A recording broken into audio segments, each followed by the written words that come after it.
Sholawat serta salam. Sholawat serta salam tak lupa mari kita curah limpahkan kepada junjungan Nabi besar kita, yakni Habibana wa Nabiyana Muhammad SAW, kepada keluarganya, kepada para sahabatnya, dan kita selaku umatnya yang insya Allah mengikuti ajarannya hingga yaumil akhir nanti. Amin, amin, ya robbal alamin.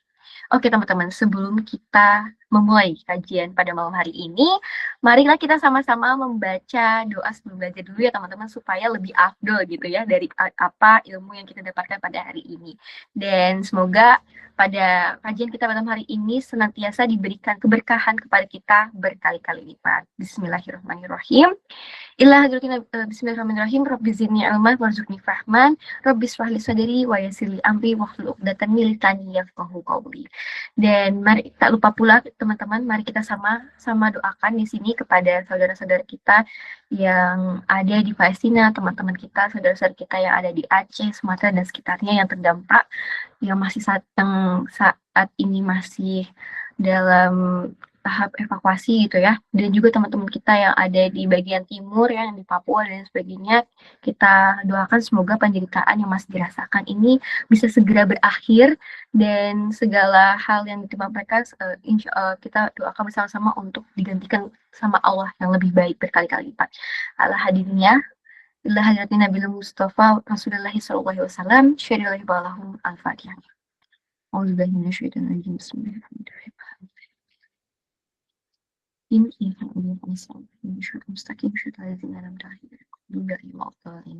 Amin, amin, ya rabbal alamin. Oke, sobat MG, sebelum kita berlanjut ke rangkaian selanjutnya, di sini ada beberapa hal yang ingin aku remind lagi buat teman-teman yang mungkin pertama kali first time join komunitas kajian rutinnya MG. Di sini kita ada beberapa tata tertib nih yang perlu kita patuhi selama kajian berlangsung. Oke, di sini izinkan aku membacakan. Yang pertama, di sini peserta wajib mengikuti rangkaian acara dengan baik, tertib dan juga kondusif. Yang kedua, di sini peserta wajib untuk menjaga adab bermajelis saat berada di dalam Google Meeting ini. Dan peserta diharapkan untuk mengenakan pakaian rapi, sopan, serta menutup aurat, dan kami sangat memperkenalkan untuk teman-teman untuk on cam ya, supaya bisa lebih meramaikan lagi kajian kita pada malam hari ini. Dan tentunya selanjutnya dilarang untuk menyalakan rokok maupun rokok elektronik, makan, dan lain sebagainya selama kajian kita berlangsung. Nah, berikut nih tata tertib yang bisa aku sampaikan pada malam hari ini. Semoga sobat-sobat MG bisa menerapkan tata tertib ini demi kelancaran dan juga ketertiban kajian kita pada malam hari ini. Wow, Masya Allah. Boleh dong kasih reaction terbaiknya teman-teman untuk kajian kita pada malam hari ini. Wah, Masya Allah. Kak Aisyah, Kak Ikis, Kak Dina, wow, luar biasa. Baik. Oke. Ya, Insya Allah ya, ramai sekali ya Kak Najwa hari ini. Betul banget, Kak. Ngomong-ngomong, kita kembali lagi nih untuk bisa berkesempatan ya untuk menemani sobat-sobat MG dalam rangka kajian kita pada malam hari ini ya Kak Kia ya.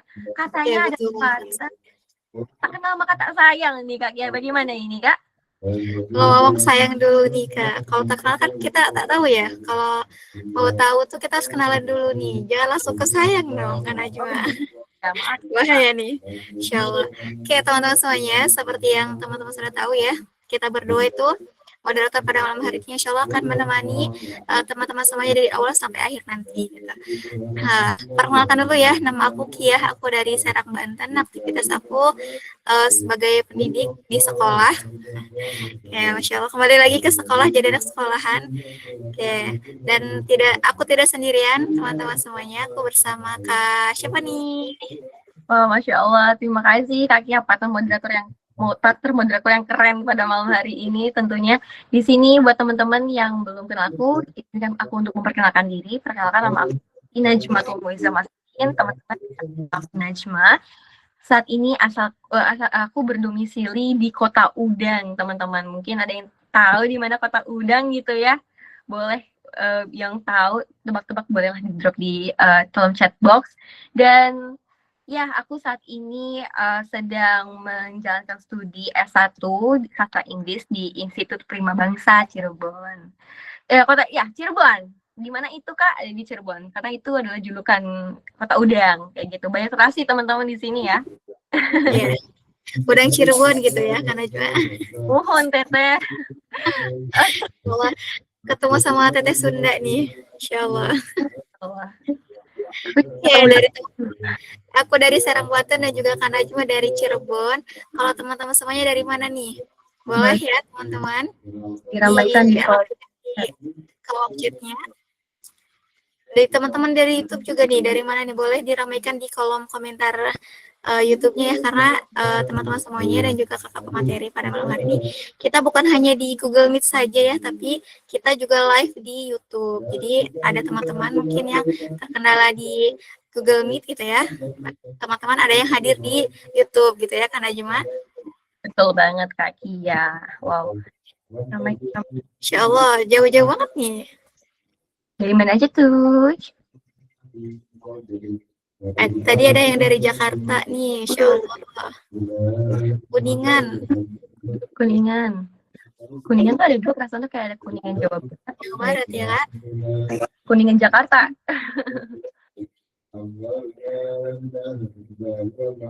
Dari Lampung. Wow. Insya Allah dari Bandung, dari mana lagi nih? Wonogiri, dari Bogor. Ya Insya Allah ya. Wah, dari terjauh nih, dari Bukit Tinggi.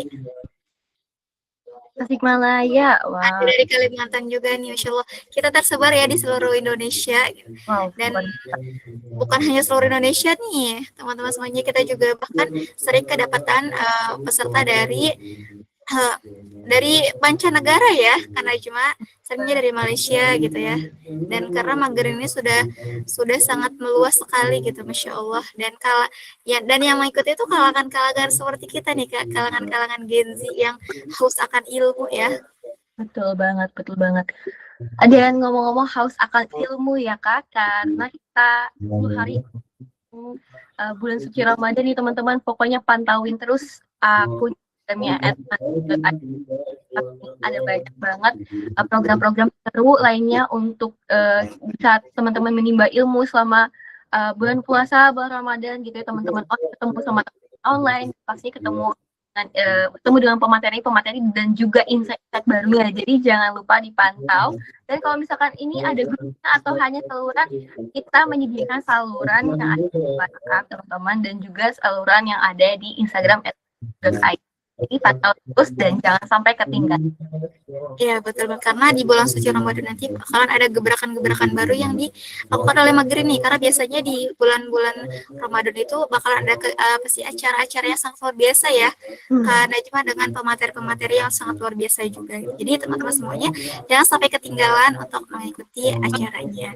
Oke, aku juga izin mengingatkan teman-teman semuanya, jangan lupa mengabadikan momen selama kajian hari ini ataupun malam hari ini, dan jangan lupa share di Instastory ataupun Instagram Story, dan jangan lupa tag akun Magerin dan juga tag kakak pemateri kita yaitu Kak Zahra ya, Insya Allah. Dan kalau misalnya mau tag kita berdua juga boleh ya Kak Najwa ya. Dengan senang hati Kak. Ya Masya Allah, Alhamdulillah. Alhamdulillah ternyata dari awal nih kita sudah bersama dengan kakak pemateri kita nih, Kak Najma. Kita sapa-sapa terlebih dahulu kali ya, Kak Najma.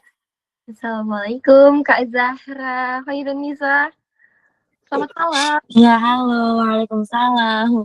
Selamat siang. Kalau di Mesir lagi siang ya, Kak. Oh iya, aduh, kita beda waktu nih. Kalau boleh tahu perbedaan waktunya berapa nih, Kak Zahra? 5. Masya Allah. Kita di sini udah isyaan nih Kak Zahra. Baru azan asar kalau di sini. Waduh. Lumayan juga ya perbedaan waktu kita, tapi tidak menghalangi untuk Kak Zahra bisa membarengi kita semua nih di sini. Masya Allah ya. Alhamdulillah. Kayak gimana kabarnya Kak Zahra? Alhamdulillah aku baik. Teman-teman semua apa kabarnya? Alhamdulillah. Kita juga baik nih. Gimana teman-teman kabarnya? Ditanya sama Kak Zahra nih. Pastinya excited sih Kak Zahra, apalagi dengan pemateri dan juga materi yang akan kakak bawakan pada malam hari ini dengan tema produktif jalur langit, rahasia semangat tanpa batas dan rasa cemas. Di sini teman-teman pastinya udah excited banget Kak Zahra, jadi sangat menantikan gitu kan nanti materi yang akan dibawakan oleh Kak. Wow. Sangat luar biasa. Kita datangkan langsung dari Mesir nih, Insya Allah. Dari Mesir. Alhamdulillah. Ya Allah. Oke teman-teman, kayaknya boleh banget nih Kak Kia kita bacakan CV pemateri kita yang sangat luar biasa pada malam hari ini. Iya, izin ya Kak Zahra, aku ingin izin memperkenalkan Kak Zahra kepada teman-teman semuanya. Oke, nama lengkapnya Zahra Khairunisa, asal kota atau domisili dari Lampung, yang sekarang tuh berdomisili di Mesir. Tahun lahir 2004, menempuh pendidikan S1 di Al-Azhar. Kesibukan saat ini pelajar, moto hidup yang tidak dipertaruhkan tidak akan pernah dimenangkan. Pencapaian, juara 1 pidato Bahasa Indonesia Iqtiza Fest 2025, juara 2 Storytelling Usul Skill Up 2025, mentor Public Speaking FastWos ya, Mas Kanul Hufaz 2025, Masya Allah. Sangat produktif sekali ya, dan sangat-sangat relate dengan materi kita pada malam hari ini, Insya Allah. Kita akan minta tips and triknya untuk produktif jalur langitnya juga nih dari Kak Zahra. Oke, Kak Zahra gimana, sudah siap? Insya Allah siap. Ya, sebelum itu kita dokumentasi awal dulu ya. Ya, untuk teman-teman semuanya yang bisa on cam, boleh on cam terlebih dahulu, biar kita dokumentasi awal, karena kita masih fresh nih. Jangan lupa menutup auratnya teman-teman semuanya. Ayo teman-teman kita ramaikan dokumentasi sesi pertama kita teman-teman, mumpung masih fresh gitu kan. Wah, belum ngantuk gitu kan. Jadi ayo kita ramaikan supaya lebih engaging lagi gitu kan kajian kita pada malam hari ini. Boleh banget nih teman-teman. Iya, betul banget. Ayo Kak Kia, Kak Sifatul, Kak Nisrina, Kak Nur. Wah, aku sebutin satu-satu Kak Kia. Boleh. Kak Devi, Kak Popon, Kak Reza, Kak Rindi, Kak Zelmi, Kak Septi, Kak Sifatul, Bi, Kak Siti, Kak Zahra. Insya Allah. Jam ya satu-satu. Iya, Oke, benar. teman-teman, sudah semuanya? Oh, ramai sekali, Masya Allah. Halo teman-teman. Boleh kepada Kakak dokumentasi. Sudah siap? Jangan lupa berpose dan senyumnya. Oke, 1, 2, 3. Ada yang masih ditunggu? Oke, kita formal dulu ya. 1, 2, 3. Sebentar.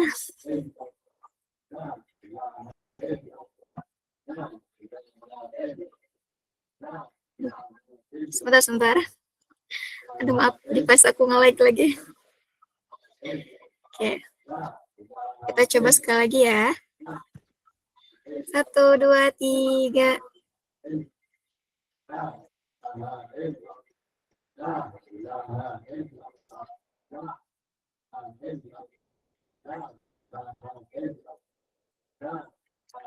Kak Najma bisa dibantu, Kak? Coba ya.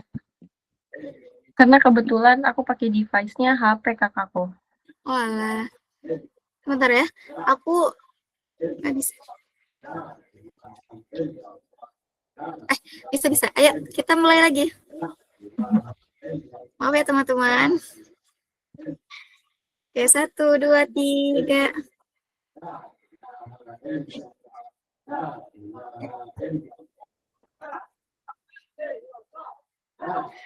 Pose M-nya teman-teman seperti ini.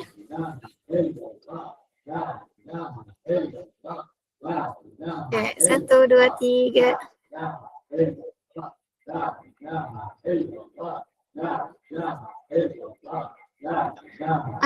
Sebentar teman-teman.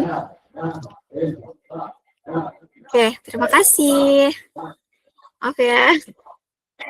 Oke, Insya Allah ya, Alhamdulillah kita sudah mendokumentasikan awal ya, kita sudah dokumentasi awal. Semoga teman-teman semua bisa bertahan sampai akhir, karena insya Allah kita akan membahas yang sangat seru banget nih. Apalagi kita mau mendekati bulan Ramadan nih, Kak. Betul banget. Dan reminder juga nih buat teman-teman siapin alat tulis dan juga buku catatannya ya. Pas ini materi akan selesai, pastinya akan ada lagi gitu ya. Jadi akan dipersiapkan. Oke. Kepada Kak Zahra, apakah Kak sudah siap? Insya Allah sudah siap. Oke, maka dari itu kami berikan waktu sebanyak 1 jam ke depan kepada Kak Zahra. Untuk Kak Zahra, waktu dan layar kami persilahkan.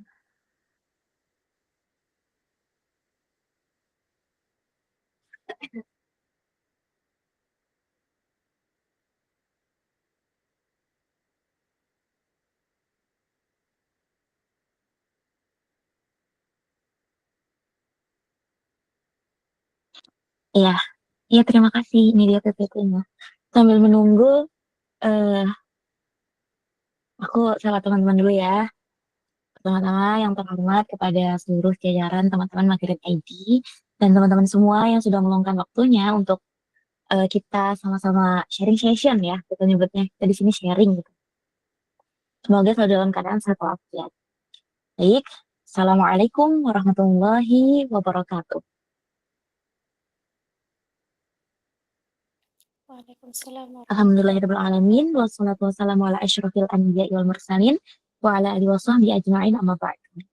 Ya pertama teman-teman, mari kita sama-sama mengucapkan puji syukur atas kehadirat Allah Subhanahu wa taala yang mana telah memberikan kita nikmat iman dan Islam sehingga kita dapat berkumpul gitu ya meski dalam keadaan online. Semoga setelah ini kita bisa bertatap muka untuk saling sharing, saling menuntut ilmu gitu kan. Kedua kalinya, salat berbingkaikan salam, tidak lupa kita sanjungkan kepada junjungan kita, Nabi besar Muhammad Sallallahu Alaihi Wasallam, yang mana kita nanti-nantikan syafaatnya di dunia dan di akhirat. Dulu ya teman-teman, mungkin aku akan perkenalan lagi secara lebih casual ya, kita supaya lebih akrab. Perkenalkan, nama aku Zahra Hirunisa, teman-teman bisa panggil aku Rara gitu kan. Saat ini aku alhamdulillah sedang menempuh pendidikan S1 di Mesir, eh, Universitas Al-Azhar Kairo, Fakultas Usuluddin tingkat 2 seperti itu. Nah, teman-teman, membuka topik kita nih ya hari ini yang sangat menarik. Mungkin sekarang yang hadir, aku tebak ini kisaran umur 20-an gitu ya, atau kita sebut Gen Z gitu ya. Nah, berbicara tentang Gen Z nih teman-teman. Mungkin aku sekarang nggak di Indonesia gitu kan, tapi dengan media sosial aku dapat berita-berita nih. Nah, dengar-dengar nih katanya Gen Z ini orang ini mageran gitu kan, malas gitu. Terus suka menunda-nunda, ceroboh, dan sering dikaitkan dengan macet ya.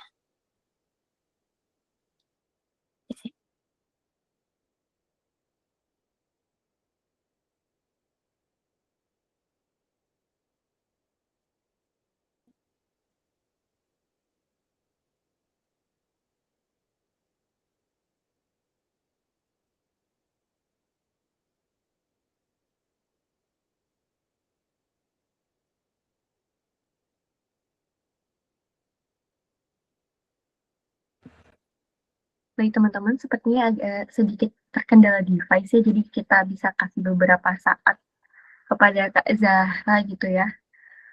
Wow, udah udah terpanggil aja nih Kak, kita sebagai Gen Z gitu ya. Apalagi ternyata ya, informasi mengenai keadaan Indonesia saat ini sudah tersebar di seluruh dunia ya Kak Kia ya dan teman-teman semua. Wow, Masya Allah banget ya. Kita berdoa pada pemimpin-pemimpin kita yang sudah dipercayai amanahnya, semoga bisa selalu dan senantiasa menjaga gitu ya hingga akhir masa jabatan gitu ya, karena luar biasa sekali ya, karena kita juga balik lagi tulang punggung negara itu ada di pemerintah-pemerintah yang sudah terpilih ya Kak ya. Iya betul, Masya Allah Kak Rara sudah hadir kembali di tengah-tengah kita nih. Oke, tak dulu Kak Rara. Ya teman-teman, kayaknya device aku ada masalah. Sebentar, mohon maaf. Tidak apa-apa, tidak apa-apa Kak.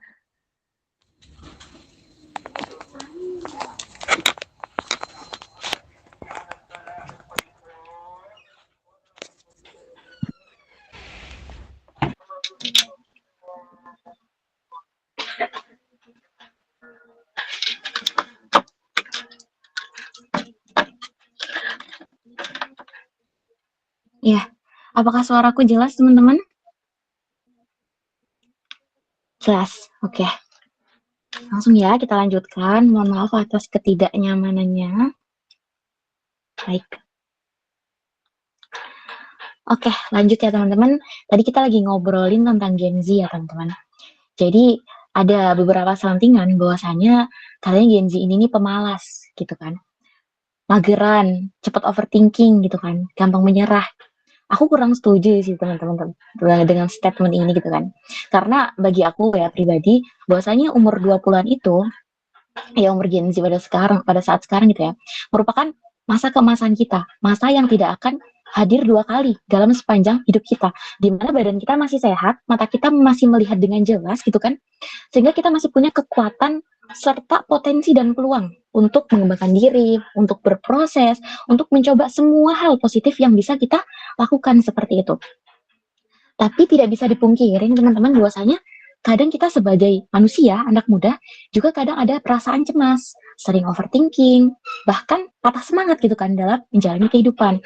Maka di sini teman-teman, aku membawa tema yang sangat-sangat relate, yaitu produktif jalur langit, rahasia semangat tanpa batas, dan rasa cemas. Oke. Teman-teman bisa mohon perhatian ke layar ya teman-teman. Oke, langsung aja ke next slide. Nah, di sini aku membaca salah satu riset, aku izin membacakan ya, riset mental remaja Indonesia terus meningkat. Riset ini aku baca dari sumbernya dari UNER News gitu kan. Kesehatan mental remaja menjadi isu penting di tengah tekanan sosial dan perkembangan teknologi digital yang pesat. Dalam beberapa tahun terakhir, fenomena ini semakin mencuat, terutama pada kelompok yang dikenal sebagai Strawberry Generation. Nah, Strawberry Generation itu siapa? Ya kita, Gen Z gitu kan. Yang mana kita ini banyak terpapar dengan media sosial gitu. Bangun tidur yang dicari apa? HP, ya kan? Langsung buka IG, langsung melihat kehidupan orang-orang yang seolah-olah kehidupannya itu bahagia, paling berhasil dengan pencapaian-pencapaian mereka, sehingga muncul kekhawatiran yang mengakibatkan mentalnya ada problem di situ. Nah, generasi muda yang tumbuh di era media sosial dan sering dianggap mudah rapuh secara emosional, data menunjukkan bahwa lebih dari 31 juta penduduk Indonesia berusia di atas 15 tahun mengalami gangguan mental, dengan 19 juta diantaranya mengalami gangguan emosional dan 12 juta menderita depresi. Nah, setelah baca ini teman-teman, aku sadar satu hal bahwasanya media sosial itu nggak selamanya berdampak positif. Contohnya ya yang tadi aku sebutin, ada beberapa dampak negatif yang mengakibatkan kita itu sebagai Gen Z gitu kan, yang bersinggungan langsung dengan medsos, kadang merasakan hal-hal yang nggak penting kalau menurut aku. Contohnya seperti apa? OVT yang berlebihan. Karena melihat pencapaian orang lain kan, seolah-olah aku adalah orang yang paling gagal di dunia ini. Seperti itu. Oke, next slide.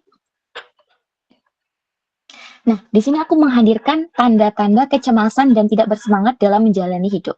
Mungkin ada beberapa yang teman-teman rasain, nanti kita bisa sharing di sesi tanya jawab. Tapi di sini aku meng-highlight ada 4. Yang pertama adalah malas beraktivitas. Kalau misalkan kita sudah muncul rasa kecemasan, tidak bersemangat dalam hidup, aku yakin pasti teman-teman semua akan malas dalam beraktivitas. Entah itu bangun siang, pun telatan, malas bersosialisasi, malas untuk belajar hal baru, nah seperti itu.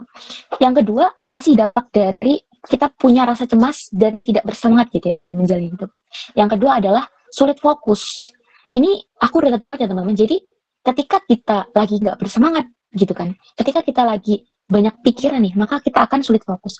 Ketika lagi sulit fokus, maka apa-apa saja yang bisa terjadi, belajar pun jadi terhambat. Ketika lagi diajak ngobrol gitu kan, kadang nggak nyambung karena fokusnya itu bukan pada hal yang sekarang, tapi pada hal-hal yang seharusnya tidak difikirkan. Nah, contohnya apa tuh? Contohnya overthinking.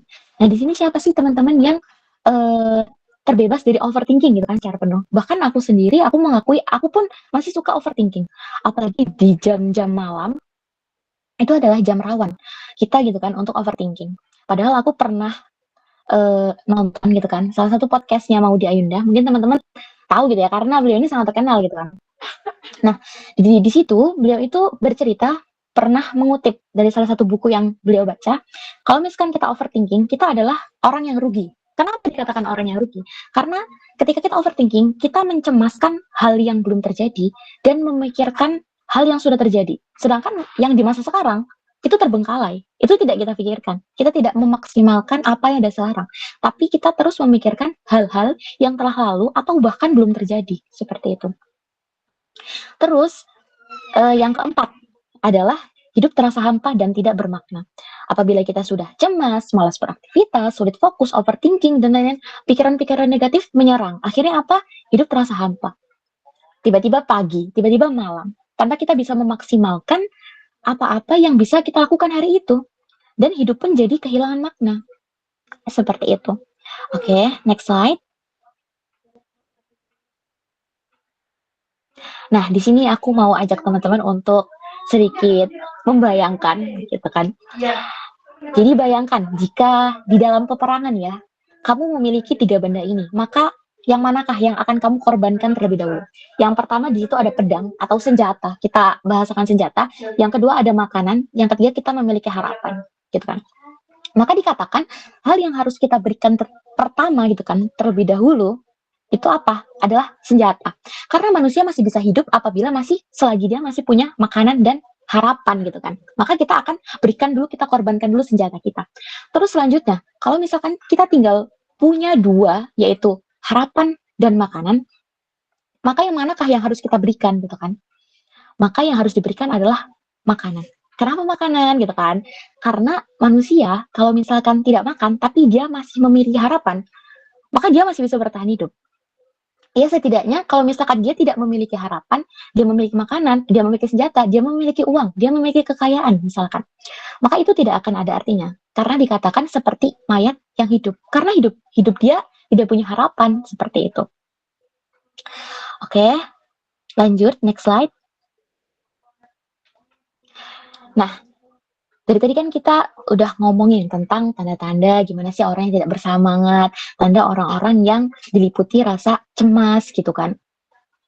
Maka kita di sini menghadirkan pembelajaran apa sih arti semangat dari para sahabat dan Muhammad Al-Fatih. Nah, kenapa kita harus belajar apa arti semangat dari para sahabat seperti itu? Karena para sahabat ini sudah tidak diragukan lagi ya keimanannya. Bahkan di dalam Al-Quran Allah pun memuji para sahabat. Bahkan di dalam hadis Rasul sendiri pun memuji dengan lisannya seperti itu. Di mana para sahabat ini adalah orang-orang yang hidup di zaman Rasulullah dan bertemu dengan Rasulullah dan beriman kepadanya dan mati di atas keimanan. Dan di sini aku menambahkan Muhammad Al-Fatih. Nanti teman-teman akan dengar ceritanya betapa luar biasanya Muhammad Al-Fatih ini dan kita bisa memetik ibrah dari beliau seperti itu. Nah, teman-teman, untuk mengambil apa sih arti semangat itu kan dari para sahabat, di sini aku akan menceritakan salah satu perang yang sangat luar biasa gitu kan. Aku sangat menyukai cerita ini teman-teman. Jadi aku nggak tahu udah berapa kali denger cerita ini, aku puter lagi karena ceritanya sangat menarik seperti itu. Namanya adalah Perang Khandaq. Kalau teman-teman pernah dengar, kayaknya udah nggak asing gitu kan. Seperti kayak perang Badar, perang Uhud. Nah, salah satunya perang yang terjadi di zaman Rasulullah adalah perang Khandaq. Khandaq artinya adalah parit gitu kan. Jadi perlu diketahui bahwasanya perang Khandaq ini juga dijuluki perang parit. Nah, kenapa dijuluki perang parit? Nah, setelah ini kita akan mengetahuinya nih. Nah, dan ternyata perang Khandaq ini punya nama lain. Allah abadikan di dalam Al-Quran perang Khandaq ini dengan di dalam surah Al-Ahzab seperti itu. Nah, di sana dikatakan kenapa dinamakan Ahzab? Karena Ahzab itu berarti koalisi. Koalisi antara apa? Jadi orang-orang kafir Quraisy, orang-orang munafik, orang-orang Yahudi, mereka bersekongkol, mereka berkoalisi untuk menyerang kaum muslimin. Nah, perang Khandaq ini terjadi pada tanggal 5 Hijriah, ketika Rasulullah sudah hijrah ke Madinah posisinya kan. Jadi pada saat itu Rasulullah sedang berada di Madinah dan para sahabat memang tinggal di Madinah seperti itu. Nah, mendapatlah kabar daripada malaikat Jibril Rasulullah SAW bahwasanya akan ada penyerangan yang dilakukan oleh 10.000 pasukan musuh. Ingat-ingat 10.000 pasukan musuh seperti itu. Nah, Rasulullah yang mendengarkan kabar ini dari Jibril langsung mengumpulkan para sahabat. Karena Rasulullah ini adalah orang yang sangat suka bermusyawarah. Jadi ketika ada persoalan, beliau itu langsung mengumpulkan para sahabat dan bertanya nih, ini solusinya gimana gitu. Akhirnya di dalam musyawarah itu Rasulullah mengabarkan kepada para sahabat, wahai para sahabat, sebentar lagi akan terjadi peperangan. Yang mana musuh kita ini berjumlah 10.000 dan kaum muslimin hanya berjumlah 3.000. Nah, kalau dipikir secara logika, maka tidak akan menang. 3.000 adalah 10.000 adalah 3 kali lipatnya dari 3.000, bahkan lebih. Kalau secara logika mustahil gitu kan menang. Akhirnya Rasul bertanya, adakah daripada kalian para sahabatku yang ingin memberikan saran? Nah, di situ mengangkat tanganlah salah seorang sahabat yang bernama Salman Al-Farisi. Tidak asing namanya, ya, beliau adalah salah satu sahabat Rasulullah yang berasal dari Persia. Nah, di situ Salman mengungkapkan, ya Rasulullah, dulu waktu kami di Persia, ketika kalau misalkan kita perang nih ya, terus kita menghadapi musuh yang jumlahnya itu lebih banyak daripada pasukan kita, maka kami membuat parit. Nah, seperti itu. Parit ini dalamnya itu 3 meter, lebarnya 5 meter. Supaya kalau kuda loncat, dia akan jatuh. Kalau sudah jatuh, tidak bisa naik lagi. Nah, seperti itu. Hal yang dilakukan oleh Salman Al-Farisi. Dan ya Rasulullah, kalau misalkan tanah yang di bawah itu kita naikkan ke atas, dan kita jadikan benteng, kita sediakan pasukan pemanah di situ, dan kita panahi pasukan musuh dari situ. Nah, itu adalah strategi yang ditawarkan oleh Salman Al-Farisi kepada Rasulullah dalam musyawarah tersebut. Akhirnya apa? Rasulullah menyetujui ide dari Salman Al-Farisi ini. Akhirnya dimulailah penggalian parit di kota Madinah. Seperti yang teman-teman tahu, Madinah adalah gurun, ya kan? Tanahnya nggak kayak tanah Indonesia. Yang mana tanah Indonesia kalau dicangkul gitu kan, empuk gitu kan, langsung bisa. Sedangkan kalau Madinah adalah tanahnya itu tuh batu keras. Mungkin kalau teman-teman ada di tanah yang tandus, kalau aku belajarnya ini ya, kan aku ngelihat tanahnya Mesir itu keras banget. Dia itu bener-bener gak kayak tanah yang di Indo. Nah, seperti itulah tanah yang harus digali oleh para sahabat untuk membuat parit sepanjang 8 km di sebelah utara kota Madinah. Kalau dipikir gitu kan, maka ini adalah hal yang mustahil gitu kan. Sedangkan mereka harus siap menghadapi 10.000 pasukan musuh. Akhirnya di dalam keadaan terjepit, dalam keadaan kelaparan, kelelahan gitu kan, di dalam kota Madinah ada orang Yahudi, yang mana orang Yahudi tetap di sana karena ada perjanjian Madinah yang mengatakan apabila kota Madinah diserang, maka orang Yahudi ini harus ikut membantu. Tapi mereka adalah orang-orang yang munafik gitu kan. Jadi mereka ini seolah-olah membantu, tapi di belakang itu mereka mengejek kaum muslimin bahwasanya tidak mungkin kaum muslimin bisa menggali parit 8 km dalam waktu yang semepet itu. Nah, dalam keadaan kelaparan, dalam keadaan terhimpit, kalau misalkan aku ngebayangin gitu ya, kalau aku gitu kan, Gen Z gitu kan, ada di zaman Rasulullah, suruh gali parit 8 km, dan bentar lagi nih, aku mau ngelawan musuh 10.000 gitu kan, aku kayaknya udah nyerah deh teman-teman. Aku overthinking, aku cemas, aku udah down, mental health-nya tuh udah nggak baik-baik aja gitu kan. Tapi tidak halnya dengan para sahabat. Para sahabat ini dalam keadaan terhimpit, mereka malah menanyakan hal yang sangat keren menurut aku. Jadi mereka itu bertanya seperti ini. Di dalam keadaan menggali parit ya, mereka bertanya seperti ini, Rasulullah. Ya Rasulullah, mana yang akan ditaklukkan terlebih dahulu? Gitu kan? Apakah Roma ataukah Konstantinopel? Nah, mohon ini Kak, next slide. Di sini ada hadis yang sangat keren, favorit aku. Nah, akhirnya Rasulullah pun menjawab, la tuftahannal Kustantiniyah wala ni'mal amiruha wala ni'mal jaishu dzalika jaish. Jadi, sungguh Konstantinopel yang akan ditaklukkan terlebih dahulu, wahai sahabatku, gitu. Maka sebaik-baik pemimpin adalah pemimpinnya, dan sebaik-baik pasukan adalah pasukan itu.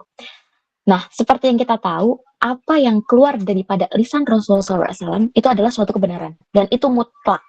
Nah, kita sebut apa yang Rasulullah itu adalah sebagai hadis, gitu kan. Dan kalau kita bilang asbabul wurud hadis ini adalah, ya tadi, keadaan yang sangat terjepit, gitu kan, dalam keadaan kesusahan, tapi para sahabat mentalnya itu nggak sembarangan gitu ya, jadi malah nanya, mana nih ya Rasulullah yang mau kita taklukkan, padahal musuh 10.000 pun belum dikalahkan gitu kan.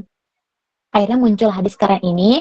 Nah, hadis keren ini aku sebut atau kita bisa sebut dengan bisyarah. Jadi kalau teman-teman baru pertama kali dengar bisyarah, nanti ada hubungannya dengan materi kita hari ini. Jadi arti daripada bisyarah sendiri adalah kabar gembira, kabar bahagia. Kabar yang berasal dari Allah Subhanahu wa taala melalui lisan Rasulullah Shallallahu alaihi wasallam untuk orang-orang mukmin, yang mana ketika kita mendengar nih, kita sebagai orang mukmin mendengar, maka kita akan bahagia. Nah, seperti itu. Contohnya apa? Contohnya seperti hadis ini gitu kan. Nah, semenjak keluar hadis ini daripada lisan Rasulullah Shallallahu alaihi wasallam, para sahabat, para tabi'in, para orang-orang hebat, orang-orang mukmin, orang-orang Islam setelah wafatnya Rasulullah SAW berlomba-lomba untuk menjadi pemimpin terbaik dan untuk menjadi pasukan terbaik. untuk membebaskan Konstantinopel, karena kebebasan Konstantinopel adalah sesuatu yang sudah pasti, gitu kan. Nah, next slide. Nah, selama bertahun-tahun, berkali-kali, bahkan ratusan tahun, berkali-kali para sahabat dan generasi-generasi setelahnya berusaha untuk membebaskan Konstantinopel, tidak berhasil. Sampai pada tahun 1453, dibebaskan oleh seorang pemuda. Sekali lagi pemuda, masih muda ya beliau, yang bernama Muhammad Al-Fatih, keturunan dari Turki, gitu kan. Nah, mungkin teman-teman bisa lihat ini fotonya beliau, mungkin kelihatan tua karena beliau adalah orang Turki ya, jadi berjenggot gitu kan, mancung. Tapi perlu diketahui bahwasanya beliau ini ketika membebaskan Konstantinopel masih sangat muda. Berusia 21 tahun. Gen Z gitu. Gen Z banget kan kalau 21 tahun tuh. Itu usiaku sekarang gitu kan. Beliau tuh berhasil membebaskan Konstantinopel, itu merupakan cita-cita dari ayahnya, dari kakek buyutnya. Akhirnya beliau berhasil membebaskan dan membuktikan bahwasanya apa yang dikatakan Rasulullah itu sudah pasti benar pada tahun 1453. Untuk cerita lebih lengkapnya, teman-teman bisa baca bukunya Ustadz Felix Muhammad Al-Fatih 1453. Itu keren banget. Atau dengerin ada di YouTube-nya beliau ceritanya. Itu aku suka banget. Aku nggak tahu udah dengerin berapa kali karena semenarik itu ceritanya. Bagus banget. Karena apa? Ya karena disitulah benar-benar bisyarah yang dikatakan oleh Rasulullah benar-benar terbukti. Padahal kalau kita lihat gitu kan, kalau teman-teman tahu Konstantinopel itu sangat sulit ditaklukkan pada zaman itu. Nah, next slide.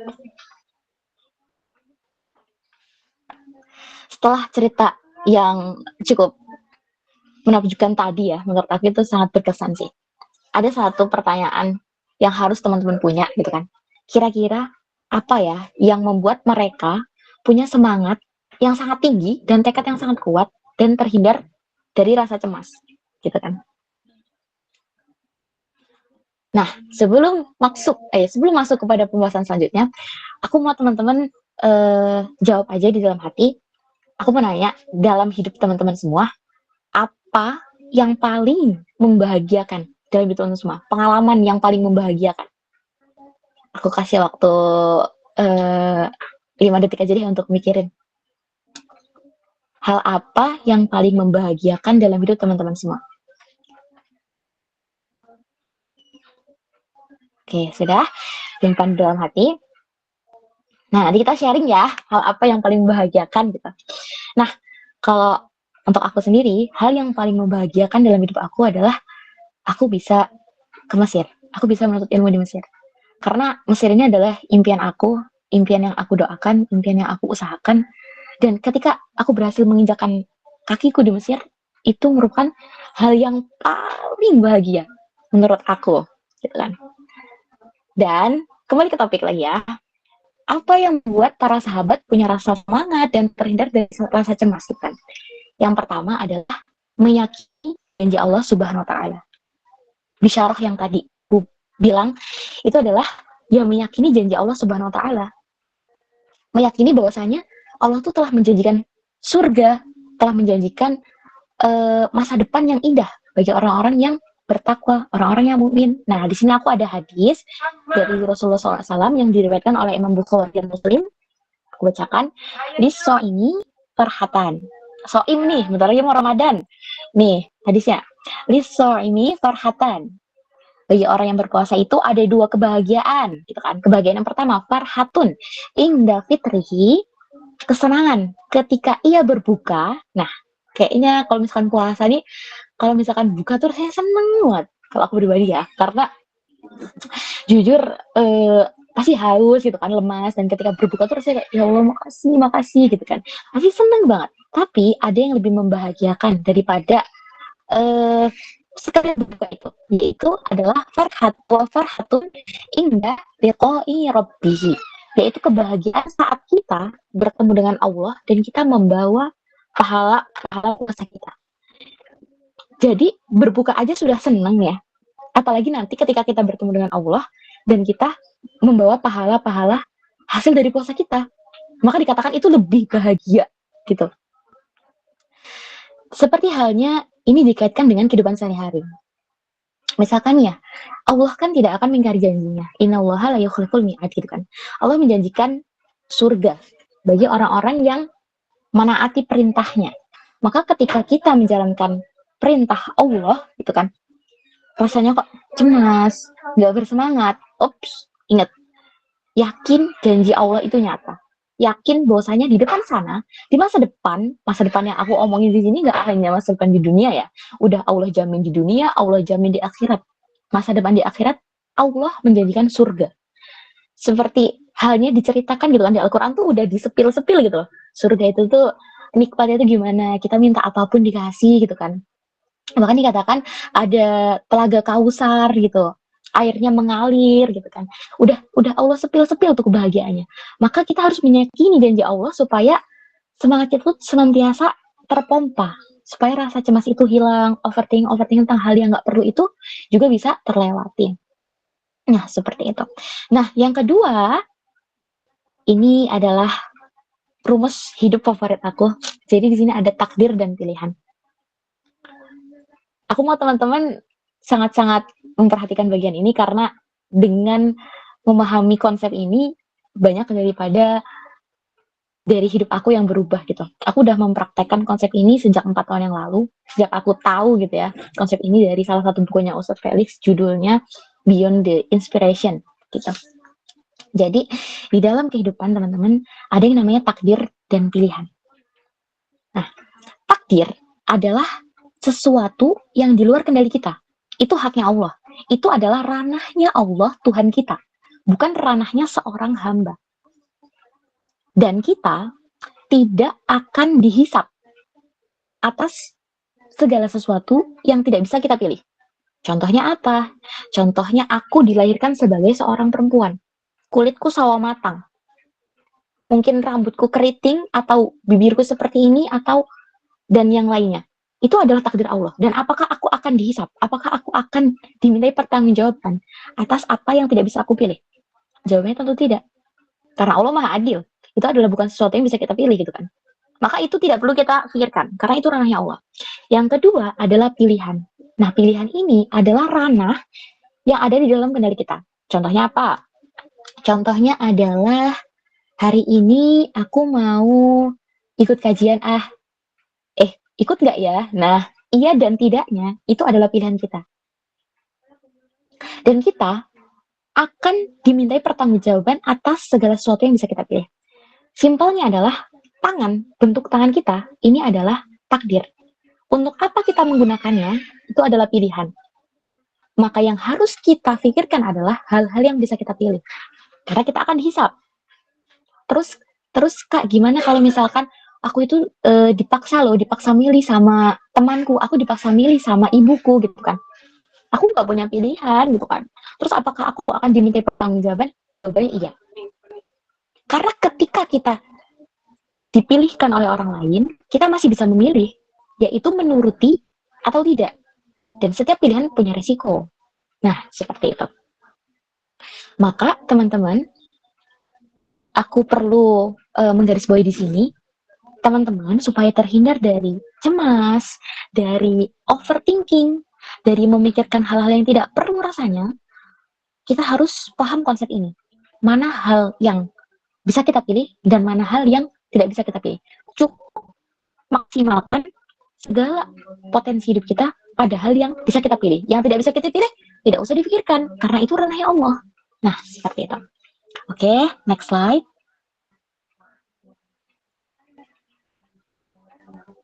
Nah, tentu teman-teman setelah cerita, setelah ngobrol, sharing, gitu kan, berusaha. Di sini ada doa yang sama doa favorit aku. Karena artinya menurut aku sangat real dan deep buat aku. Kalau misalkan lagi berdoa gitu kan, teman-teman bisa save dan bisa amalin doa ini. Ya Allah, berikan aku kekuatan untuk bisa mengubah apa yang bisa aku ubah. Berikan aku kesabaran untuk menerima apa yang tidak bisa aku ubah. Dan berikan aku kebijaksanaan untuk membedakan mana yang bisa aku ubah dan mana yang tidak bisa aku ubah. Nah, aku kalau misalkan lagi bingung atau lagi down, apa ya, patah semangat. Aku selalu ingat konsep takdir dan pilihan itu tadi. Jadi setelah itu berdoa seperti ini, entah kenapa kayak merasa tenang. Oh, ya sudah, berarti aku hanya bisa memaksimalkan hal-hal yang bisa aku pilih. Sedangkan yang tidak bisa aku pilih ya sudah, tinggalkan. Itu urusan Allah. Aku berdoa, aku bertawakal, dan aku usaha. Seperti itu. Oke, next slide. Nah, setelah berdoa tentu berusaha. Jangan lupa usaha juga. Jadi setelah apa yang aku sampaikan, semoga teman-teman bisa mengamalkan itu yang paling aku harapkan daripada hadirnya kita dalam Google Meet hari ini. Jadi semoga ilmu yang aku sampaikan bermanfaat. Kalau misalkan ada salah kata, aku mohon maaf karena itu tentu datangnya dari aku, dan apabila ada yang baik, itu datangnya daripada Allah Subhanahu wa taala yang memberikan aku kesempatan untuk berbicara dan memberikan kefutuhan aku dalam menyampaikan materi ini. Jadi, buat teman-teman semua, apakah siap untuk mempraktekkan ilmu hari ini? Oke, next slide.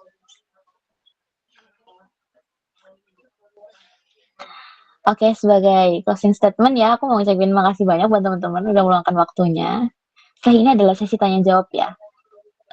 Kayaknya aku lempar ke moderator ya kalau untuk sesi tanya jawab, atau gimana Kak? Oke, terima kasih teman-teman. Wassalamualaikum warahmatullahi wabarakatuh.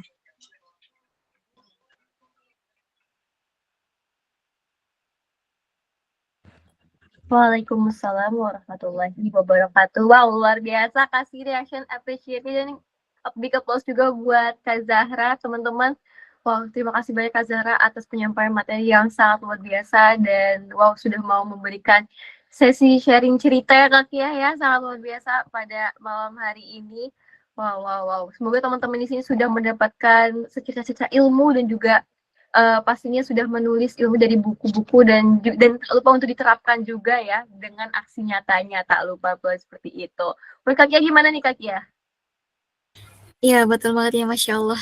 Selain itu juga tadi ya, kita juga di cross check kembali dengan sejarah-sejarah Islam, terutama tadi kita mendengarkan bersama-sama ya storytelling dari Kak Rara tentang apa sih perang Khandaq dan kisah inspiratif dari Muhammad Al-Fatih yang kita semua juga mungkin udah pada tahu ya tentang pembebasan Konstantinopel, dan insya Allah kita akan sudah terjadi janjinya Allah gitu ya. Kita kan bersama-sama untuk memperjuangkan Roma itu. Kita percaya bahwa bisyarah Rasulullah itu akan terjadi gitu ya. Seperti yang Kak Rara bilang tadi ya, Masya Allah.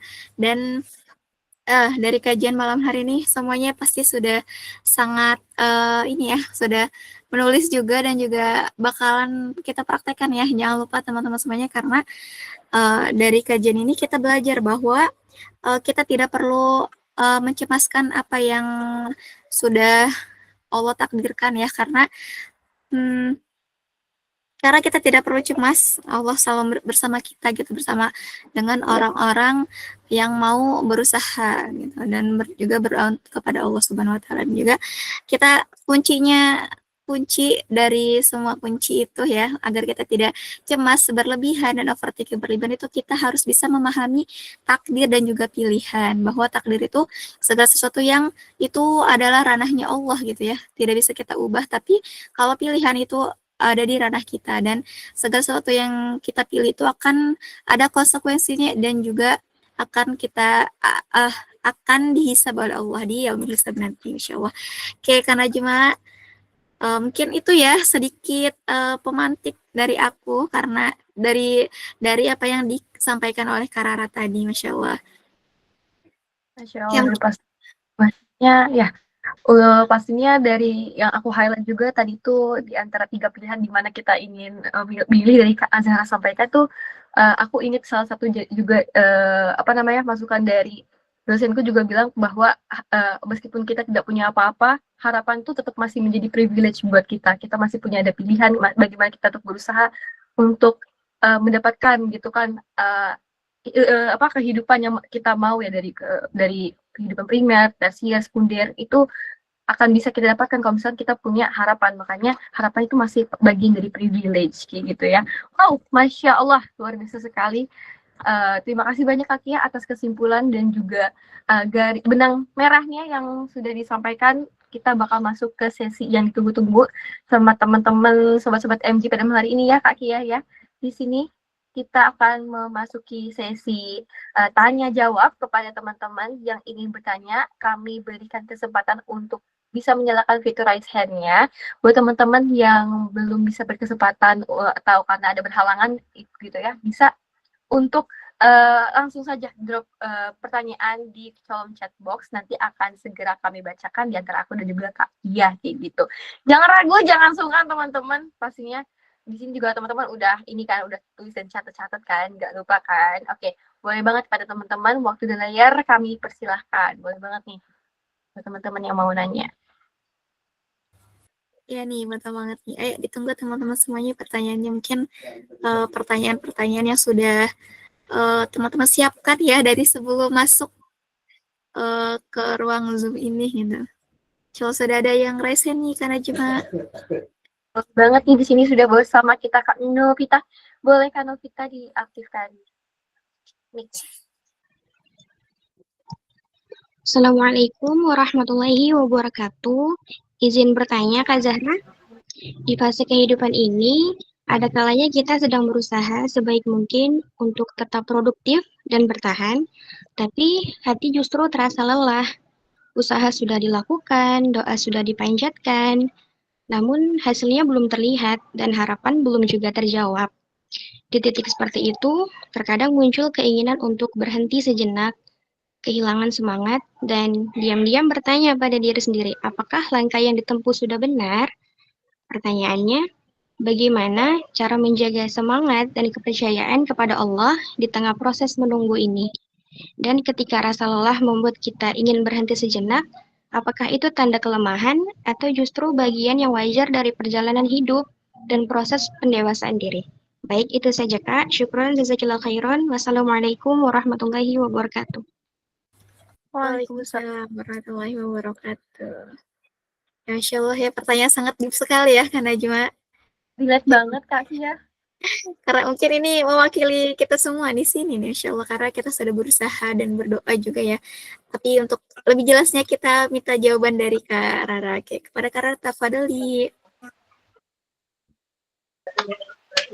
Oke, Masya Allah. Terima kasih atas pertanyaan yang luar biasa. Jadi kalau misalkan aku rangkum pada intinya gini ya. Bagaimana sih cara menjaga semangat gitu kan? Dan apakah boleh nih kalau misalkan Nika aku capek gitu, pengen istirahat gitu kan? Kan nggak selamanya gitu kan kita semangat gitu kan?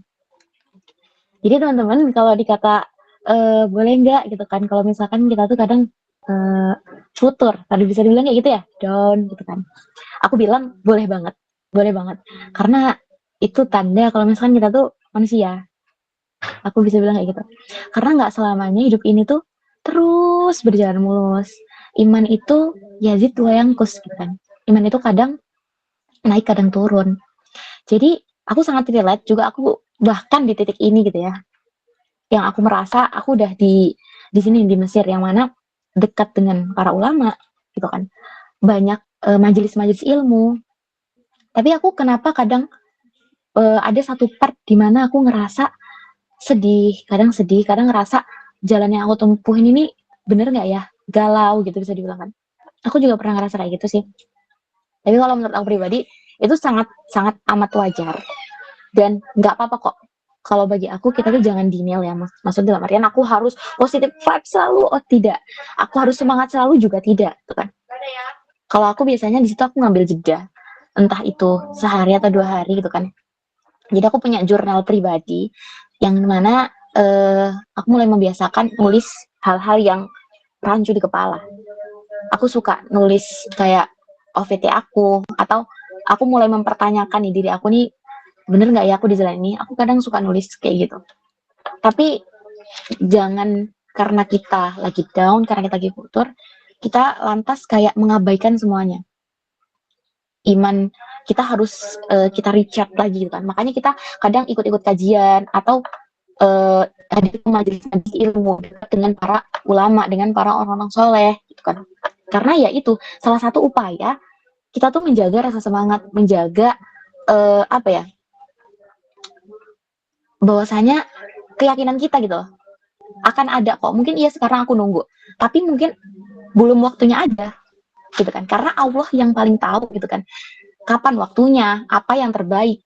Kadang kita ngerasa, ya Allah kok aku nggak dikasih-kasih ya gitu, ya Allah kok aku pengen itu tapi kok nggak dikasih-kasih, kayaknya usahaku tuh udah lebih kuat gitu daripada yang lain, tapi kok nggak dikasih ya. Aku lagi relate banget nih soalnya. Aku kadang ngambil jeda aja gitu, sambil terus meyakinin diri, aku yakin banget Allahku tuh baik banget gitu. Aku nggak mungkin akan ditelantarkan dengan begitu aja, tuh nggak mungkin. Allah tuh selalu jaga aku, Allah tuh selalu di samping aku. Mungkin itu bukan yang terbaik, mungkin Allah, bukan mungkin lagi, pasti Allah menyiapkan yang terbaik, cuma kita nggak tahu waktunya kapan. Jadi saran aku, ketika ada perasaan seperti menghampiri, jangan denial, nggak apa-apa, terima aja perasaan seperti itu. Sedih juga bagian daripada diri kita kok sebagai seorang manusia, down juga bagian daripada diri kita kok sebagai seorang manusia. Tapi selalu ingat janji Allah itu tadi. Pokoknya yang menguatkan aku nggak nyerah gitu ya, walaupun dalam keadaan terendah sekalipun, aku selalu ingat janji Allah, dan Allah itu yang paling tahu. Aku tidak tahu apa-apa, jadi sudah aku serahkan semuanya kepada Allah. Bismillah, yang penting aku tetap berusaha. Nah, seperti itu. Semoga menjawab. Terima kasih banyak Kak Zahra. Bagaimana Kak Novita, apakah sudah terjawab dari respon yang disampaikan sama Kak Zahra? Tapi jujur ya Kak, ini emang kayak memang sudah menjadi permasalahan umum gitu ya, meskipun kita nggak cerita, ternyata beberapa dari kita juga banyak relate kayak gitu ya Kak Dia ya, Kak Rara, dan teman-teman. Betul. Kayak gitu, dan ya memang hidup ini penuh dengan ketidakpastian, tapi yang kalau misalnya kita sudah memegang tonggak yang yang kokoh gitu ya, itu nggak akan pernah menjatuhkan kita bagaimanapun juga. Makanya memang ada prinsip jangan terlalu berharap sama manusia gitu ya, lebih baik kita berharap sama Tuhan gitu. Kita percayakan saja segala rencananya, karena kita memang ya, kita semua tuh sama ya teman-teman, bahkan Bill Gates aja nggak tahu besok dia tuh bakal mau ngapain gitu. Jadi itu luar biasa sekali ya. Karena ya kembali lagi, masa depan nggak ada yang tahu gitu ya, kembali lagi dengan pilihan-pilihan kita. Terima kasih banyak Kak Novita dan Kak Rara atas pertanyaan dan juga respon yang sangat luar biasa. Di sini kita sudah membersamai pertanyaan selanjutnya nih Kak Kia. Iya betul Pak, Masya Allah. Terima kasih juga Kak Rara sudah menjawab pertanyaan dari Kak Novita. Kalau Kak Novita enggak ini ya, pasti nggak cukup sampai di sini, nanti boleh bertanya-tanya langsung ke Kak Rara gitu. Ya, Masya Allah. Sekarang aku izin membacakan pertanyaan selanjutnya. Ada 2 pertanyaan di kolom chat, mungkin aku bacakan sekaligus ya Kak Rara. Dari pertama, maaf Kak, Assalamualaikum. Kak izin bertanya, tetapi maaf Kak keluar dari tema. Pertanyaannya, bagaimana tujuan Kak Rara sampai Kakak dapat menempuh pendidikan di Mesir? Masya Allah. Ini mempertanyakan perjalanan Kakak gitu ya. Dan yang kedua, dari Kak Ikis, itu Kak Ikis lagi berada di fase ingin berubah dan produktif, tapi jujur sering ikut salah langkah. Itu wajar atau tanda ada yang perlu dibenahi? Mungkin para Kak Rara bisa langsung menjawab pertanyaan dari Kak Dina dan juga Kak Ikis. Kepada Kak Rara. Oke, ada yang minta cerita juga ya pengalaman pribadi aku. Boleh banget. Tapi aku takut lupa, jadi aku jawab pertanyaan yang kedua dulu tadi ya. Yang kedua kalau nggak salah, gimana kalau misalkan mau berubah tapi takut salah langkah? Apakah apa ya tadi Kak? Aku lupa. Sorry. Lihatnya di mana ya? Kak Ikes nih suka lagi berada di fase ingin berubah dan produktif, tapi sering takut salah langkah gitu kan. Itu apa sih tandanya wajar atau enggak gitu? Dan apa yang harus Oke, aku izin jawab ya. Takut salah langkah, apakah itu sesuatu yang wajar atau perlu dibenahi? Sebenarnya menurut aku dua-duanya. Itu adalah sesuatu yang wajar dan perlu dibenahi. Karena kalau dari pengalaman aku pribadi ya, kayaknya orang tua pun gak cuma anak muda, pasti ada takut salah langkah. Dan yang gak boleh itu adalah kita tidak belajar untuk membenahi. Mungkin kalau kita mau mengambil langkah yang baru gitu kan, contohnya ini kayak ini berbicara di kajian seperti ini juga sesuatu yang baru ya buat aku, karena baru baru banget dan aku baru belajar juga, pasti banyak kesalahan. Apakah aku dikira awal-awal itu aku tidak takut salah? Ya tentu, pasti takut salah, gitu kan. Tapi yang aku lakukan adalah juga dibarengi dengan proses belajar dan membenahi. Dan perlu diketahui teman-teman, kadang pemikiran kita ini sangat lebay gitu ya. Kadang tuh aku mikir kayak, ih kalau aku ngomong kayak gini nih, nanti audiensnya nanyanya yang aku nggak tahu lagi gitu kan. Nanti mereka nggak suka lagi sama penyampaian aku belum mikirnya kayak gitu. Padahal nggak semenakutkan itu kok. Jadi kalau kita lagi berpikir yang terlalu nih ya, tips dari aku adalah ambil langkah kecil, ambil kontrol kecil, jangan langsung yang besar, yang kecil dulu. Jadi kalau misalkan kita mau melakukan, misalkan mau ngomong di depan ya, ngomong di depan kajian seperti ini, maka yang harus aku lakukan adalah jangan langsung ambil langkah yang besar, ambil yang kecil dulu supaya kita itu ngerasa tenang. Oh, aku udah take control nih, aku udah bisa mengontrol yang ini, maka nanti hal yang ini step by step. Maka dimulai mungkin dengan membaca buku, rajin ngaji, isi dulu diri kita supaya kita bisa sharing ke orang gitu kan. Karena gimana kita mau ngomong kalau misalkan diri kita ini gak ada isinya. Nah, kalau aku udah mulai take control nih ya dengan step yang pertama, maka step-step selanjutnya itu aku akan ngerasa, oh yang kemarin aja aku bisa, apalagi yang selanjutnya. Nah, seperti itu. Itu tips dari aku. Semoga menjawab. Terus untuk pertanyaan yang pertama ini bersifat cerita ya. Semoga nggak kepanjangan. Kenapa aku bilang Mesir ini salah satu impian aku banget gitu. Jadi jujur aku adalah orang yang tinggal di desa. Aku di desa teman-teman, rumah kita tuh di Lampung. Tadi aku lihat ada yang dari Lampung. Jadi Lampung itu tuh kanan kiri tuh ya masih persawahan gitu loh, pohon-pohon, jalannya pun jelek gitu. Aku adalah anak desa, 2 bersaudara dan street parents, bisa dibilang nggak pernah kemana-mana. Dan ya sekolahnya itu yang deket-deket aja gitu.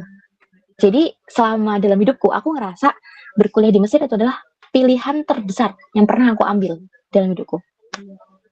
Jangan tanya effortnya, karena doa, usaha, semuanya aku lakuin. Gimana step pertama mulai dari meyakinkan orang tua, karena aku anak terakhir, aku bungsu, aku kesayangan banget gitu kan. Itu aku bilang, aku izin kuliah di Mesir, tapi aku paparkan apa yang membuat orang tua itu percaya. Aku pengen jadi seorang pendakwah, dan aku ingin diriku ini berisi dengan hal-hal yang benar-benar pondasinya tuh kuat. Maka Mesir adalah tempat yang cocok. Mesir itu kan Ka'batul Ilm gitu kan.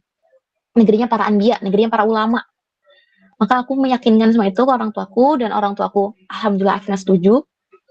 Dan teman-teman ternyata ujiannya nggak hanya di situ, ekonomi pun ikut diuji pada saat itu. Jadi orang tua itu sampai jual rumah.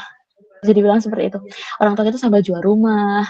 Pokoknya aset-aset rumah itu tuh sampai terjual karena kebetulan keluargaku juga tertimpa masalah, yaitu ujian mau menuntut ilmu tuh seperti itu. Aku ngerasa kayak, ya Allah ini kok kayaknya berat banget sih, di depan sana tuh ada apa, aku bilang kayak gitu. Dulu aku selalu beranggapan, abis ini pasti Allah kasih hadiah, abis ini pasti Allah kasih hadiah, karena jalannya itu sangat-sangat gak mulus teman-teman.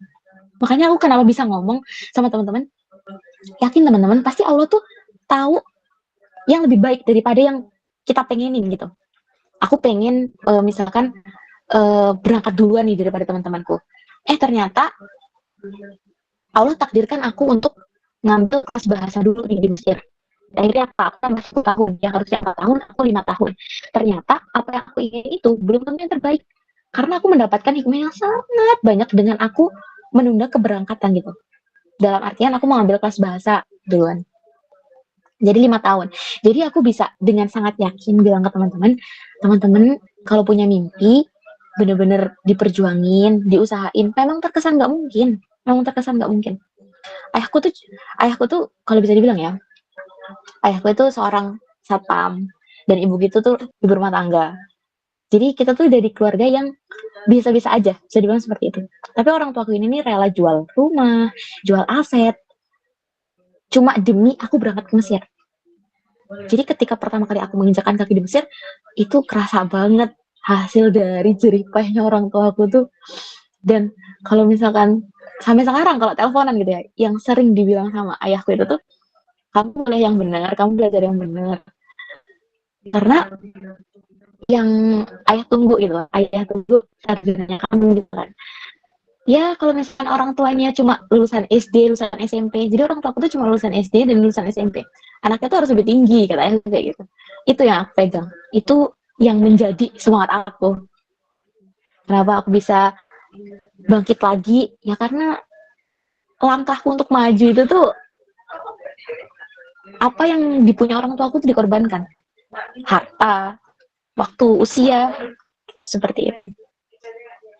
Ya kalau misalkan teman-teman ada keinginan, entah itu kuliah di Mesir atau kuliah dimanapun, atau mau buka bisnis atau karir, kalau misalkan kita lelah gitu kan, dibarengi dengan niat yang baik, insya Allah Allah permudah. Dan tetap yakin bahwasanya janji Allah itu nyata. Nah, terima kasih, semoga menjawab.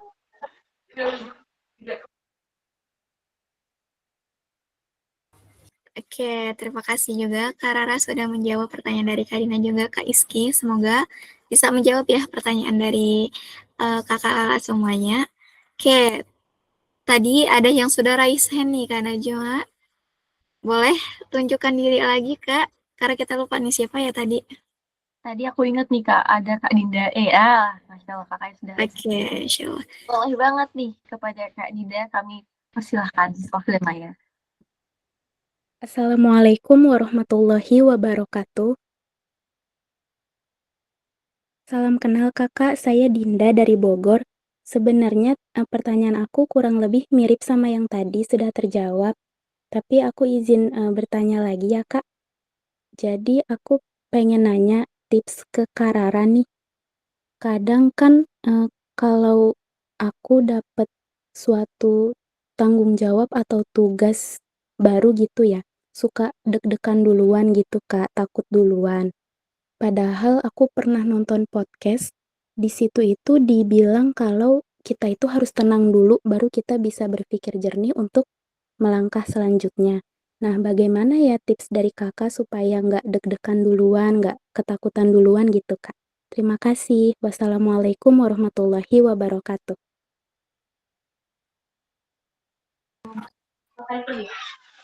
Ya, Assalamualaikum warahmatullahi wabarakatuh. Oke, terima kasih.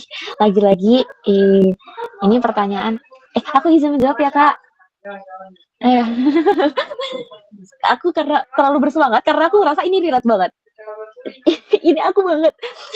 Jadi teman-teman, kalau ditanya, Kak gimana ya Kak, aku kok sering takut duluan loh kalau misalkan dikasih tanggung jawab. Nih, aku kasih contoh kecil ini ya. Tanggung jawab, misalkan menjadi seorang pemateri kayak tadi.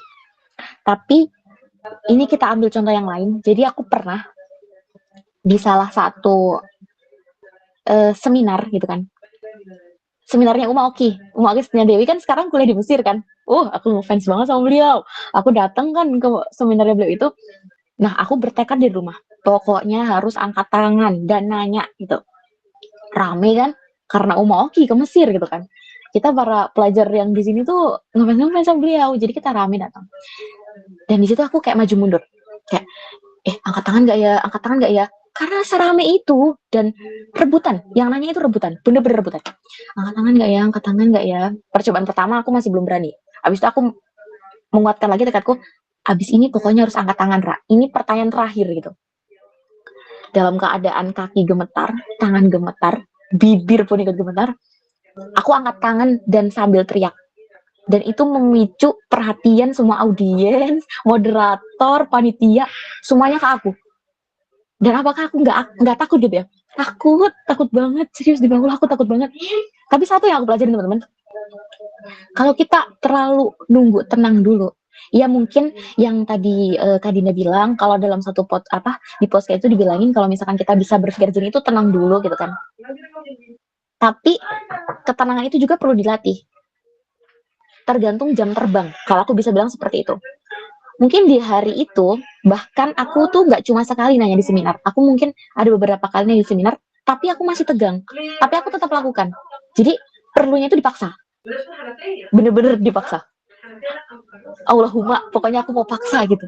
Karena aku nanya itu dalam keadaan tanganku megang mic gemetar, bibirku ngomong pun ikut gemetar, kakiku kalau misalkan itu nggak ada kursi, orang-orang bisa lihat segemetar apa aku pada hari itu. Tapi setelah itu teman-teman, aku ngerasain dampaknya ya. Hal besar aja yang gemeter aku lawan. Jadi hal-hal yang pemicunya itu lebih rendah, misalkan kayak seminar yang dihadiri selain Oki gitu ya, seminar-seminar biasa, aku nanya sudah biasa, karena aku sudah terbiasa dengan pemicu-pemicu yang lebih besar gitu. Kayak MC misalkan kalau misalkan Kak Dinda nih, Dinda MC gitu misalkan, enggak lah Kak, aku takut, aku orangnya gugup gitu kan. Kapan bisanya? Ambil kesempatan itu ya. Gini, keberuntungan itu datang pada orang yang siap dan berani. Jadi kalau kita punya kemampuan tapi kita nggak berani show up, kita nggak berani angkat tangan duluan, maka kita akan lewat, akan terlewati gitu, akan kalah sama orang-orang yang berani angkat tangan duluan. Padahal aslinya skillnya bagusan kita. Misalkan dikatakan seperti itu. Jadi yang perlu dilakuin itu adalah Bismillah, paksa. Dan lihat gimana ketakutanmu itu kalah sama action dirimu sendiri. Rasakan sensasinya. Bener-bener. Jadi aku setelah ini nunggu Kak Dinda nih berani ambil kesempatan-kesempatan yang datang gitu kan. Nanti boleh kita saling follow, boleh sharing lagi setelah ini. Kira-kira udah berani belum nih untuk mengambil segala resiko, kesempatan yang bisa melatih rasa kepercayaan diri dan tanggung jawab sehingga tidak takut lagi. Gitu. Mau jawab? Terima kasih banyak Kak Rara. Iya, terima kasih kembali. Masya Allah. Intinya ini ya Kak Dinda ya, Kak Kia dan teman-teman, kayak Allahumma paksakan aja. Jadi kayak ya udah kita coba lakuin yang sebaik mungkin kayak gitu ya. Meskipun ini nggak tahu akhirnya gimana gitu. Allah aku nggak tahu ini arahnya mau kemana. Tapi ya udah jalani aja dulu gitu nggak sih? Ya kan? Masya Allah Kak Kia ya. Sangat luar biasa sekali ya malam hari ini, Masya Allah. Pertanyaan-pertanyaan juga kayak, udah ini mah relate banget sih sama aku gitu ya. Terima kasih Kak Dinda sudah mewakili gitu ya untuk pertanyaannya gitu. Dan untuk teman-teman semuanya juga yang sudah mewakili pertanyaan-pertanyaan teman-teman semuanya. Kayak mungkin karena waktu juga sudah malam ya, Kak Rara dan juga Kak Najwa. Dan mungkin karena kita juga berbeda waktu nih dengan Kak Rara dan juga dengan teman-teman semuanya juga ya. Jadi kita mungkin cukupkan aja sesi tanya jawab pada malam hari ini, dan untuk teman-teman semuanya yang masih belum berkesempatan untuk bertanya langsung ke Kak Rara, mungkin kita arahkan langsung ke Kak Rara kali ya. Jangan lupa follow Instagramnya Kak Rara nih. Karena Kak Rara sangat open ya Kak Rara untuk bertanya langsung ke DM Instagramnya mungkin. Nah, iya, boleh. Iya. Kita semuanya berteman nih ya, insya Allah. Jangan lupa follow gitu ya Instagramnya Kak Rara. Gitu. Bagi yang belum tahu, mungkin Kak Rara boleh tuliskan username IG-nya gitu ya untuk teman-teman follow gitu.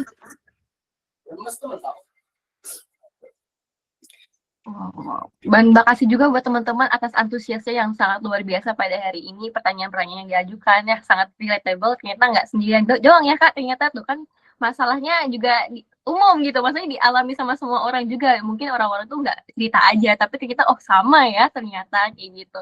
Hanya kembali lagi berbeda bagaimana caranya untuk bisa berproses dan juga bagaimana kita melakukan aksi itu berbeda-beda dalam setiap orang-orang itu ya. Wow, luar biasa. Terima kasih banyak. Sekarang kita bakal masuk ke sesi yang di akhir nih teman-teman. Ya Kak Kia ya, kayak jangan lupa untuk siapkan HP-nya karena kita bakal masuk ke sesi apa nih Kak Kia? Kita bakal Oke. Insya Allah kita akan masuk ke sesi closing statement. Itu ada closing statement dari Kak Rara mungkin ya, sedikit banyak gitu dari Kak Rara. Mungkin ini adalah sesi yang biasanya teman-teman tuh tunggu gitu, karena di sesi ini tuh bakalan ada quotes-quotes terbaiknya dari para pemateri. Mungkin dari Kak Rara juga bakalan bisa nyampai ini ya, biar kita semuanya rapaikan di IG-nya Magerin ya, dengan tag Kak Rara juga nih, insya Allah. Tafadhali Kak Rara.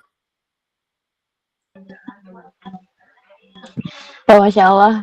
Sebenarnya aku nggak nyiapin ya untuk quotes, tapi yang perlu aku sampaikan teman-teman bahwasanya kalau kita di jalan ketaatan itu jangan takut, apalagi di jalan dakwah. Karena dakwah itu tuh seolah kalau kita ngomongin bisyarah ya, kita tuh endingnya udah tahu, kita tuh udah pasti menang gitu. Kalau kita misalnya nonton film, kalau udah ketahuan endingnya, pasti apa? Bosen gitu kan. Ah, endingnya pasti itu bosen. Iya sama teman-teman, jalan dakwah itu tuh kadang bosen, capek, lemes, nggak semangat. Ya karena kita tahu endingnya, kita akan menang. Gitu, insya Allah.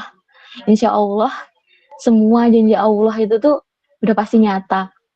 Dan semoga kita nggak cuma punya kesempatan kumpul di sini aja. Semoga nanti kita punya kesempatan untuk bertatap muka, gitu kan. Dan Allah kumpulkan kita juga di surganya. Semoga kita selalu dikumpulkan dalam jalan-jalan ketaatan. Quotes yang mungkin ini moto hidup aku ya, yang aku selalu pakai, yang selalu aku pegang kalau misalkan aku lagi takut gitu kan. Relate banget nih kalau misalkan aku lagi takut, lagi OVT, takut untuk mengambil langkah gitu kan. Aku ngambil quotes ini dari ini, Mbak Najwa, Najwa Shihab. Dia salah satu role model favorit aku juga, selain Uma Oke. Kata-katanya gini, hidup yang tidak dipertaruhkan tidak akan pernah dimenangkan. Jadi untuk hidup yang cuma sekali ini, aku pertaruhkan semuanya untuk mimpi-mimpiku, untuk keinginanku, untuk selalu berjuang di jalan Allah, untuk senantiasa berdakwah. Karena hidup kan cuma sekali kan. Kalau kita tidak pertaruhkan di kesempatan ini, maka kapan lagi? Gitu. Maka buat teman-teman yang masih takut, serius jangan takut. Kesempatan itu tuh gak datang berkali-kali. Ayo ambil semua kesempatan yang datang. Dan di situ kita tuh akan belajar, kita akan berproses. Di situ kita bisa mengambil banyak pelajaran. Setelah ini aku tunggu cerita hebat dari teman-teman semua. Dan semoga kita bisa bertemu dalam keadaan lebih baik. Dengan aku selalu menantikan ya, Kak Rara, aku pernah ikut ini dan sekarang aku udah kayak gini gitu kan. Siapa tahu nanti ada yang jadi CEO gitu kan, atau ustazah, atau orang-orang hebat lainnya gitu kan. Ya apapun yang akan terjadi di masa depan, siapapun kita nanti tetap berada di jalan ketaatan. Semangat. Bye-bye. Masya Allah. Keren sekali ya Kak Najwa closing statement-nya, bahwa kalau kita ada di jalan taat dan jalan dakwah itu jangan pernah takut karena Allah bersama kita. Dan satu hal yang penting yang dipegang sama Kak Rara itu, hidup yang tidak dipertaruhkan tidak akan dimenangkan, Masya Allah. Karena hidup itu hanya sekali dan harus diperjuangkan gitu ya. Karena kita akan kembali di kehidupan selanjutnya yang itu real kehidupan kita gitu ya. Karena kita sekarang lagi menumpang saja teman-teman semuanya. Oke, Masya Allah. Oke, Kak Najma, setelah ini ada apa nih? Oke, Masya Allah. Kak Zahra, terima kasih banyak nih kita untuk materinya pada malam hari ini, benar-benar daging, dan juga sesi sharing sessionnya ini benar-benar kerasa gitu ya.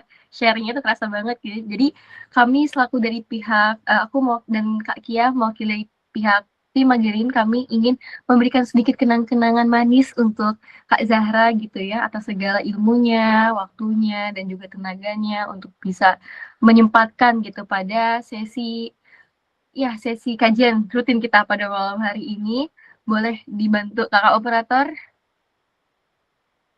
Dan nanti kita mohon izin juga ya kakak-kakak dan teman-teman semuanya, sobat-sobat MG di sini, kita akan mengadakan sesi dokumentasi akhir gitu ya pada kajian malam hari ini. Oke teman-teman, kami berikan kesempatan ayo untuk on cam kembali gitu. Oke, dan setelah itu kita akan berikan kesempatan kepada kakak sesi dokumentasi, kepadanya kami silakan. Bisa kak?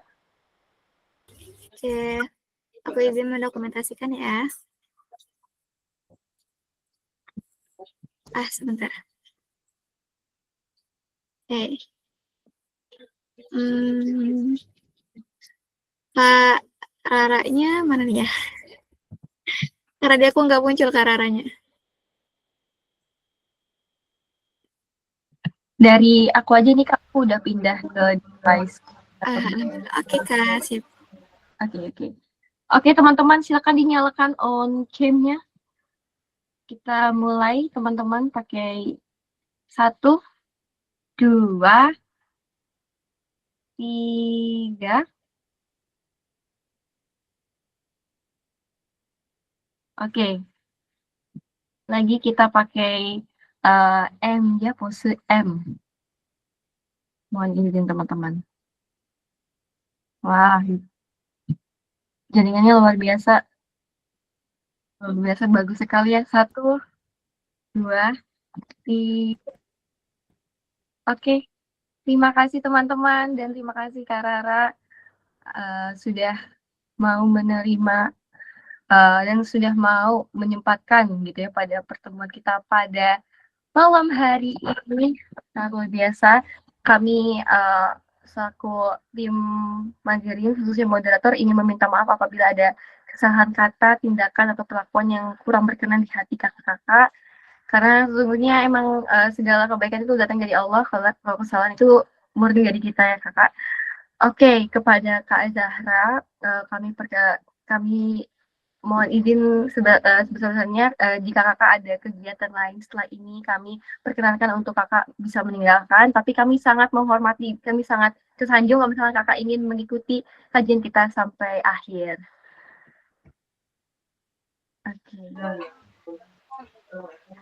Oke, terima kasih ya teman-teman.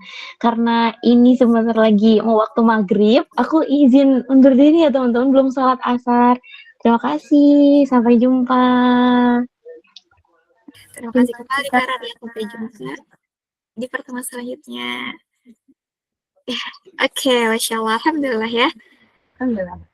Dari awal sampai akhir kita masih bisa bersama-sama, kita masih bisa bareng-bareng gitu ya, sampai mau selesai nih acaranya Kak Najwa.